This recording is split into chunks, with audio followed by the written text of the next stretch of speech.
दिनै मोजां खबर होननानै बुंनो हायो जोंनि इउपिपिएल दोलोनि थाखाय बिसेस जोंनि निसिमा ओनसोलावहाय दिनै दाब दाब जायगायाव मोनथामसो जायगायाव जयनिं जाबाय फार्स्ट अफ अल जोंनिया मोनथाम प्राइमारि बिसिडिसिजों जों मोनसे जयनिं प्रग्राम लादोंमोन बेवहाय औगुरियाव जोंहा 8 घर दहाय मिटिंनि गेजेरजों जयनिं जाबाय गुबुन गुबुन दोलोनिफ्राय बिपिएफ आरो बिजेपिनिफ्राय लोगोसे जोंनिया फाटाबारि फरेस्ट भिलेज होननाय सनापुरबो होनो बे जायगाखौ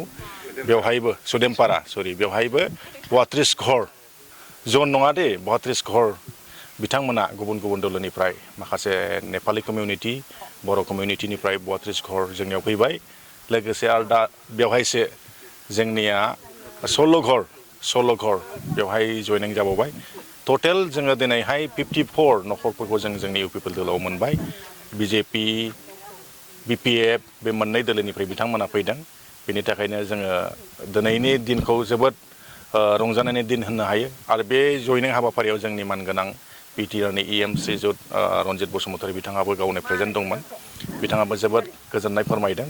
आरो बिब्दिनो जोंनि निसिमायावहाय जोंनि इउपिपिएल दोलोआवहाय गोबां गुबुन गुबुन दोलोनिफ्राय जयनिं जानायखौ जोङो लैहोर लैहोर सानफ्रोमबो मोननो थांगासिनो दं मैयाबो जयनिं जादों आरो जोंहा गाबोनबो दङ समबारावबो दङ बिब्दिनो जयनिं जालांबाय थानायखौ जोङो नुदों आरोखि मथथे जोंनिया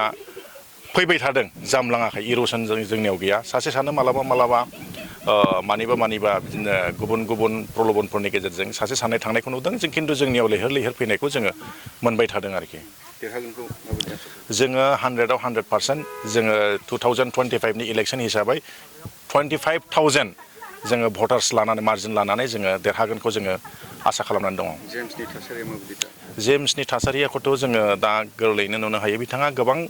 माने खाटनि खालामदों अब्लाबो बिथाङा जोंनि खाटनि खालामनायनि स्ट्रेटेजिखौ बिथाङा हमदांनो हायाखैबो जानो हागौ आरो बिथांजों दिनै इसेबां मानसि गैला बहुद जामबाय दाखालि बाइ इलेक्सनावनो बिथांनिया बहुद खममोन मार्जिना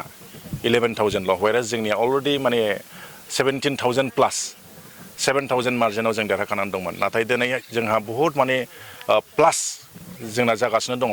आरो जयनिंआथ' जोंना कन्टिनिउ दिनैसिमबो जोंनिया केन्डिडेटबो डिक्लेयार जायाखै केन्डिडेट डिक्लेयार जानाय लोगो लोगो ओरैबायदि जोङो धौ बानायनो जोङो स्ट्रेटेजि बानायगासिनो दङ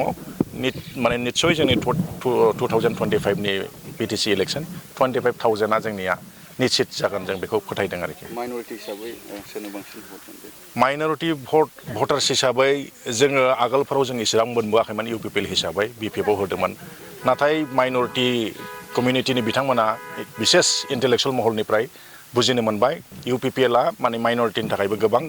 सेबा खालामगासिनो दं गोबां सार्भिस होगासिनो दं आरो बिसेस जिहेतु जोंनियाव सान्थि फैबाय सान्थियानो आदिमल सान्थिखौ मोनब्लानो जोंनियाव गासैबो डेभेलपमेन्टनि खामानिखौ मावनो हायो आरो गोजोननाय थासारिखौ मोननो हायो आरो गासैबो हानिफ्राय लानानै जेसेबांनाखि समस्याफोर बेखौ मावफुंनो हायो बेखौ जोंनि माइन'रिटि कमिउनिटियावबो निस्सय मोनदांबाय बिनि थाखायनो जोंनियाव लैहोर बिसेस नांगलबांगा आमगुरि आरो भबानिपुर बे मोनथाम प्राइमारि बिसिडिसिनिफ्राय माइन'रिटिनि भटार्सआ जोंनाव प्लास जाबोगासिनो दं जों दिनैनि स्टेटासआव 50% माइन'रिटि भटखौ जों मोननो हादों